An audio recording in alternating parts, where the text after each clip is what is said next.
सामने में बहुत ही ब्यूटीफुल सी बीच है, बहुत ही बढ़िया है। तो मैं समुंदर जा रही हूँ अपने बेटे और सासू माँ के साथ। ये है मेरा बेटा लिटिल।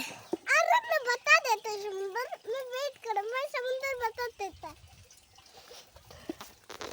तो मेरे बेटा ने क्या कहा है, तो मैं ले हूँ छतरी और मैं हो गई रेडी। गांव में मेरा ट्रेडिशनल कपड़ा यही है। तो सासू माँ आ रही है पीछे पीछे, तो मैं बेटा को लेके जा रही हूँ समुंदर, उसको केकड़ा पकड़ना है। तो मैं जा रही हूँ, आप लोग बने रहे ब्यूटीफुल समुंदर देखने के लिए। Bye bye. धूप नहीं लग रही है? हाँ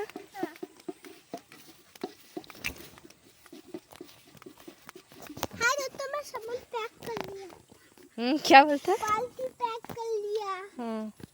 फिर फोन पैक कर लिया। फिर बैग पकड़।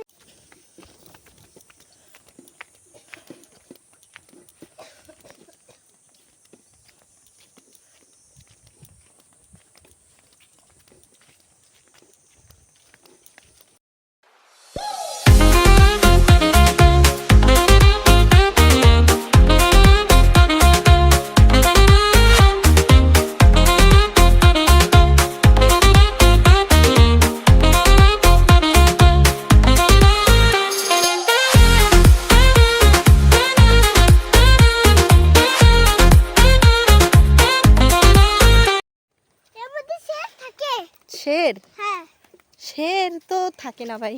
কি থাকে আন্দামানে এই জঙ্গলে শের নাই বা। হ্যাঁ আন্দামানে শের নাই। হ্যাঁ কবে কেউ নিয়ে আসবে, শের পরে হবে।